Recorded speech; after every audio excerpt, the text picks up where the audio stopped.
vamos dar continuidade. Eu tinha comentado com vocês a respeito, né, dessa questão do que nós falaríamos a partir de agora, que é o Reino Franco, né, e o Império Carolíngio, né, gente, são dois assuntos aí que andam juntos. De todos os reinos bárbaros germânicos, o Reino Franco é o único que prosperou, né? É o único que vai deixar marcas significativas, né? Dentre todos os que se formaram na Europa dessa época. Lembrando que, e muitos alunos perguntam a respeito dos vikings, os vikings são posteriores, tá? Eles vão começar a se apresentar na Europa no século IX, tá, pessoal? Então, vamos, por enquanto, ficamos só com esse pessoal que veio da Germânia mesmo. O balacobaco que é o seguinte, gente. Então, quando você tem aí, lá no século III, a primeira geração, a primeira onda de invasão dos bárbaros, essa não é a invasão que pôs fim ao Império Romano, mas a invasão que deu início à crise do século III, né, que faz parte da crise do século III. Os francos chegaram do norte da Europa e os francos acabaram formando uma aliança com os romanos. Tá? Então, quando os francos chegaram à Europa Ocidental, quando eles desceram, né, do norte da Europa para cima do Império Romano, lá no século III, acabou sendo feito um acordo entre romanos e francos. Os francos se tornaram uma espécie de estado vassalo do mundo romano, devendo a obrigação de auxiliar militarmente os romanos, e em troca os romanos cederam a região da Gália, a atual França, a esse povo. Então já se trata de algo similar à tradição de suzerania e vassalagem, né? Só que aí entre um povo e outro, digamos assim. Então os francos juraram defender o Império Romano, em troca receberam o território da Gália para se fixar. Quando o Império Romano desaparece no século V, naturalmente os francos vão ter que se organizar a partir de agora na forma de um Estado independente, né? Os francos, liderados por um cara chamado Meroveu, eles vão formar um reino independente. Pessoal, Meroveu, ou Merovel, tá? Meroveu ou Merovel, ele não há nem documentação precisa a respeito da sua existência, o tempo de governo, né? Ele é considerado, por tradição, o primeiro dos reis francos, e todos os reis francos que vieram depois dele, até o século VIII, se diziam descendentes dele, né? Então, daí a gente falaria em uma dinastia merovingia. Tá? Então, essa dinastia aí durou mais ou menos 300 anos. E o mais importante dos reis merovingios é um cara chamado Clovis. Tá? Clovis é o cara que deu o bote, vamos pensar assim, o pulo do gato, no sentido de entender a necessidade de organização para a criação de um reino estável e duradouro. O rei bárbaro, ele não é um rei, como a gente pensa no Luís XIV, o Estado sou eu. O rei bárbaro era mais um chefe entre os chefes. Era alguém escolhido como o poderoso chefão, o capo de tutti capi, o chefão mafioso. Ele não tem poderes absolutos, mas ele é como um árbitro entre possíveis conflitos entre seus subalternos. Ele não é um monarca absolutista e todo mundo é seu súdito. O que ele faz é ser um chefe guerreiro entre lideranças guerreiras. Então, ele é o chefe geral e ele se relaciona com seus chefes regionais. Seria mais ou menos isso. Tá? O Clovis conclui o óbvio, que não há como copiar o modelo de organização romana, porque eles são completamente analfabetos. Tá? Que os romanos estavam lá na frente, eles estão aqui atrás. Mas o Clovis entende que existe a possibilidade deles aprenderem a se organizar seguindo o modelo romano. Eles só precisam ter professores. Tá? E é aí que está o que eu estou falando para vocês, o tal da sacada do Clovis. Né? Bom, antes disso, a primeira realização importante do Clovis é ele consolidou o domínio franco dentro do território da Gália. Ele expulsou da Gália todos os não francos. E, em segundo lugar, ele se converte ao cristianismo. Tá? E quando ele se converteu ao cristianismo, na cerimônia de conversão dele ao cristianismo, 3.000 chefes francos se converteram junto a ele. Né? Foi uma conversão generalizada. Isso é interessante a gente observar para ficar claro que o rei não tinha poderes absolutos. A sua conversão ao cristianismo, ela foi importante porque ela serviu de exemplo para 3.000 líderes guerreiros francos. Quer dizer, os chefes subalternos, os chefes regionais, né? Porque o reino não era totalmente centralizado. Agora, qual é a importância da conversão de Clovis e, consequentemente, dos francos? Gente, está muito além da questão religiosa. Muito além da questão religiosa, simplesmente. Por quê?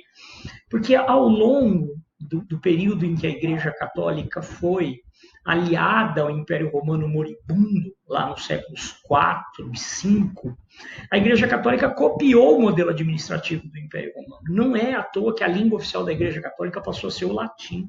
É a Igreja Católica Apostólica Romana. Então, quem torna a Igreja Católica a força majoritária, quem decide que a Igreja Católica será a nova religião da Europa é o Império Romano. O Império Romano tomou a religião católica para si.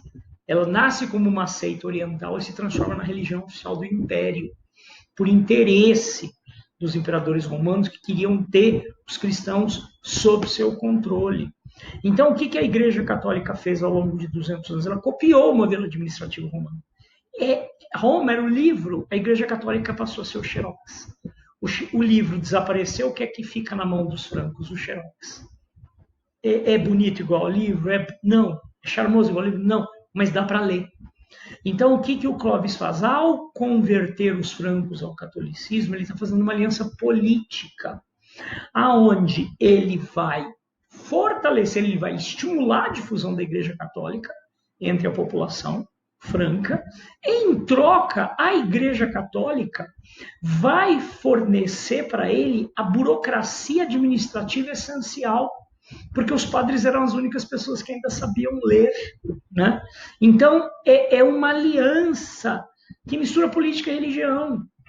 Para a Igreja Católica era fundamental, uma mão lavando a outra. Né? Para a Igreja Católica era fundamental para que ela pudesse se expandir, para que o exército franco estivesse ao seu favor.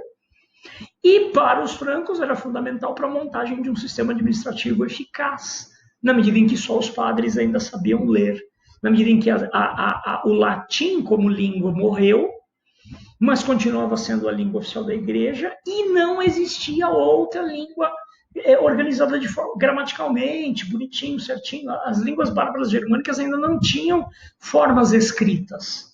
Tá? Então, por isso é tão importante essa aliança. O problema é que entre os francos, a tradição, e entre os bárbaros em geral, havia uma tradição que havia sido criada justamente para limitar o poder do rei, para evitar que o rei estabelecesse mecanismos de controle muito rígidos sobre seus guerreiros. Né? Então, quando morria o rei, tudo era dividido igualmente entre seus filhos. E isso acabou levando, após a morte de Clovis, a um continuado processo de fragmentação. Então, entre os 4 filhos de Clovis, e depois os filhos dos netos, e depois os bisnetos, em resumo, Se você for dar uma olhada na situação da Europa 100 anos após a morte de Clovis, o Reino Franco está todo ele dividido em unidades menores, deixa de existir um Reino Franco centralizado, passando ele a ser dividido entre reis fracos, que não conseguem se impor mais a seus líderes guerreiros e por isso mesmo serão chamados de reis indolentes.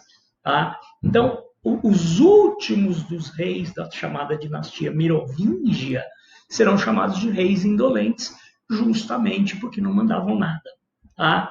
Então, o Reino Franco estava à beira da extinção, quando, de repente, o inimigo estrangeiro vem a reverter toda essa situação. Nós estamos falando dos árabes. Né? Os árabes invadem a Espanha em 711. Olha só, eles invadem a Espanha em 711. Eles são comandados por um cara chamado Gibran al-Tariq, né?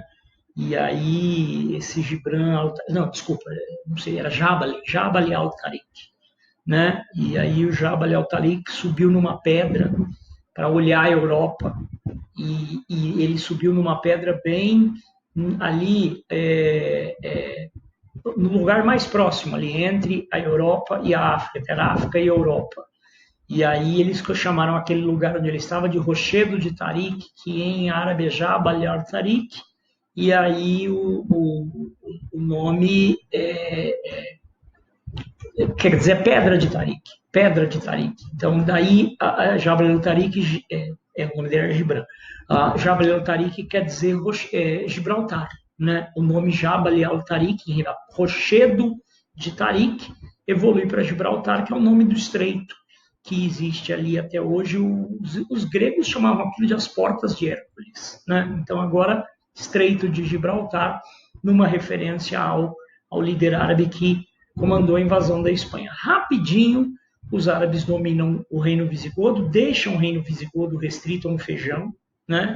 Astúrias ali, um toquinho de território lá no extremo norte da Espanha, e os árabes começam a avançar sobre a França, né? Os árabes atacam a França.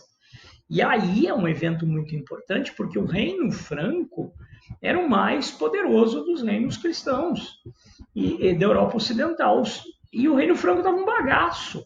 Então, se o Reino Franco caísse, quem ia deter os árabes? Então, muitos autores falam, olha, que essa batalha que vai se travar aqui será uma batalha decisiva.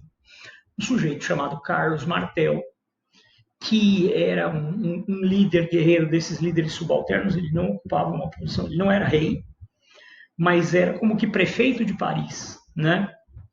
Majordomo de Paris, majordomos. Então ele chama para si a responsabilidade, como ele era já um guerreiro conhecido pela sua bravura, ele reúne praticamente todos os francos válidos, forma um exército, confronta os árabes que estavam invictos há 100 anos e impõe aos árabes uma derrota terrível, né? Terrível assim no sentido de que quebra o mito da invencibilidade árabe e salva a França do domínio muçulmano. Tá? Os muçulmanos voltarão para dentro da Espanha. Tá?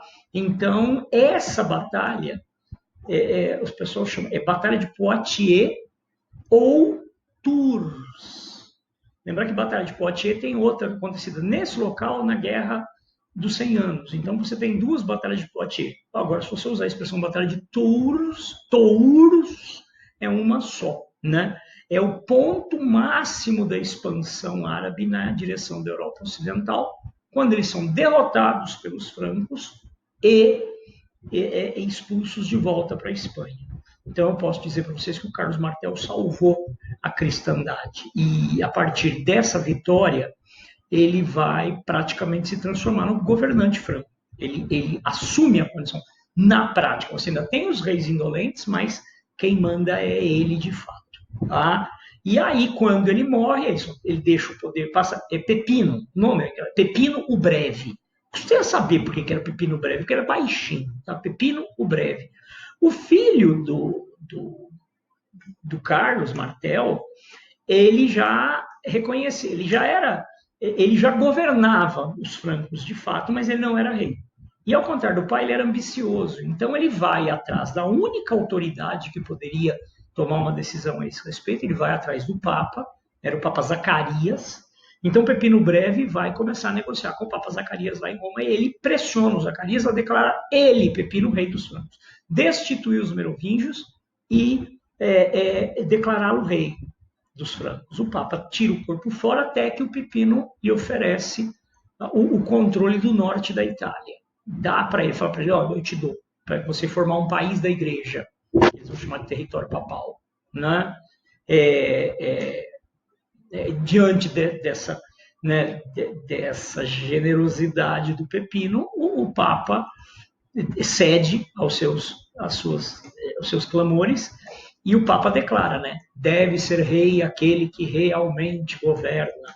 Então o Pepino volta para a França, dá um pé na bunda do último dos reis indolentes, que era chamado Childerico III, olha que nome desgraçado, Childerico III, e ele será proclamado agora sim o novo rei da França. Como ele era descendente de Carlos Martel e não de Meroveu, agora nós vamos chamar isso de dinastia carolíngia, numa referência ao pai do Pepino, que é o Carlos Martel. O Pepino teve 2 filhos, teria que dividir o reino entre seus 2 filhos, mas escapou disso, porque ele tinha 2 filhos. O Carlos, que era um puta líder militar, e o Carlomano, que o negócio dele era que ele queria ser padre. O Carlomano abdicou de qualquer herança política, se retirou para um mosteiro e logo depois morreu. Enquanto isso, o Carlos era um gênio, né? O Carlos que acabará sendo aclamado pela máxima, pelo epíteto máximo, Carlos Magno, Carlos o Grande, em latim, né? Algo que você tinha com Alexandre, né? Lá atrás. Carlos Magno. Gente, Carlos governou o reino por 40 anos. E durante esse tempo de governo, ele fez coisa pra cacilda.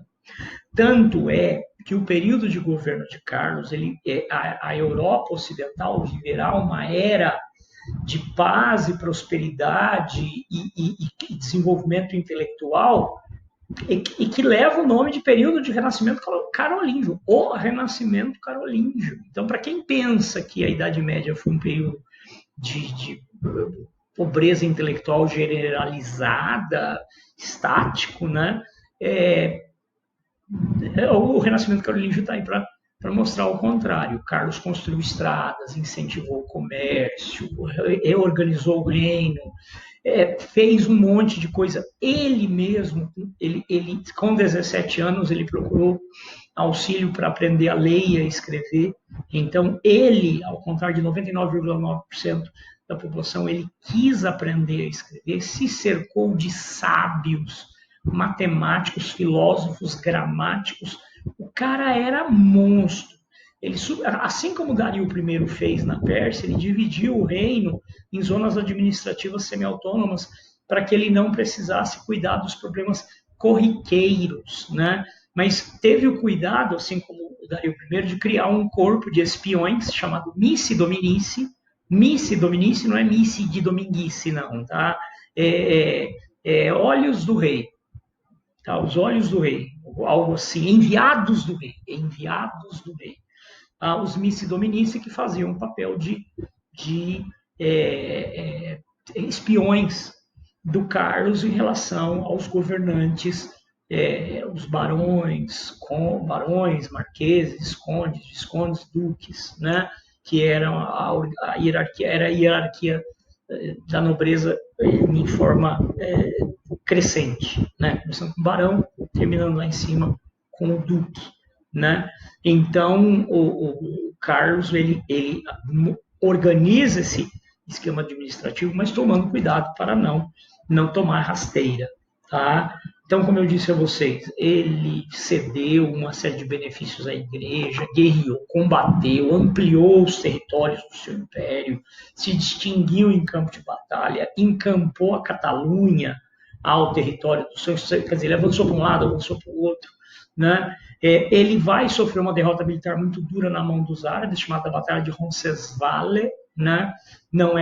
Os árabes não eram patos de forma alguma, os árabes não eram fracos de forma alguma, então ele sofrerá uma derrota terrível na mão dos árabes, chamada Batalha de Roncesvalles, mas isso não apaga a grandeza de seu governo, Tá?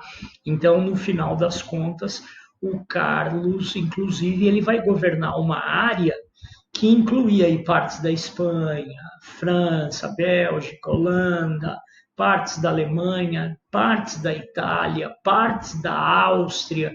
Ele vai governar um território enorme, né? Então, 3 vezes maior do que era quando ele assumiu. Então, o Papa, que chamava-se Leão III, não confundir com o imperador bizantino que deu lá a crise iconoclasta, o Papa, que era muito amigo dele, o Papa decide que o Carlos está ocupando um posto muito maior, está governando uma área muito maior do que o posto de rei dos francos em Campa. Então o Papa tem a brilhante ideia de resgatar o título de imperador romano ocidental. O Papa negocia com o imperador bizantino, romano oriental, e no Natal do ano de 800, o Carlos é chamado a ir até a Roma para assistir à Missa do Galo, né? Segundo a tradição, quando Jesus nasceu, meia-noite, todos os galos cantaram no mundo, né? Então, à meia-noite do dia 24 para o dia 25 de dezembro, tem, né? O primeiro, segundo do mês de dezembro, tem lá, do dia 25, tem o mês de. Tem a Missa do Galo, tá? Por conta dessa tradição. Todos os galos cantaram quando Jesus nasceu.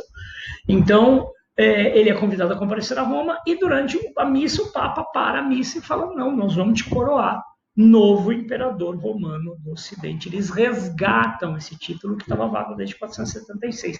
Claro que ele não é mais novo, não é um imperador romano do Ocidente, não é um novo imperador romano do Ocidente. O título dele é novo, né? O título dele é algo novo. É que eles não tinham nada compatível em grandeza, eles buscaram aquilo que era mais glorioso que eles tinham em mente. Agora, na realidade, esse império é novo, né? Nós o chamamos de Império Carolíngio, numa referência à dinastia carolíngia, tá? Então, ele foi coroado novo imperador romano do Ocidente, mas na prática a gente chama isso de Império Carolíngio. Tá? E aí ele constrói aí um magnífico, né? Durante o seu período de governo, realmente, bibliotecas, escolas, teatros. O cara era um colosso, né? O cara era um colosso. Já mais adiantado, no final da sua vida, ele só um filho atingiu a idade adulta, isso era normal naquela época, o seu filho chamava-se Luís, e quando ele morreu, em 814, o Luís assumiu o trono de imperador carolíngio. O Luís, gente, que eu saiba, ele queria ser padre, mas como só ele chegou à idade adulta, ele acabou sendo obrigado a assumir o trono, não havia outra pessoa que pudesse assumir o trono. Mas ele não é, ele vai ser conhecido como Luís o Piedoso. Quando o cara é chamado de piedoso, gente, porque ele dá esmola. Vocês entendem essa questão do epíteto? O terrível, o grande, o guerreiro, Jefão I, o impiedoso.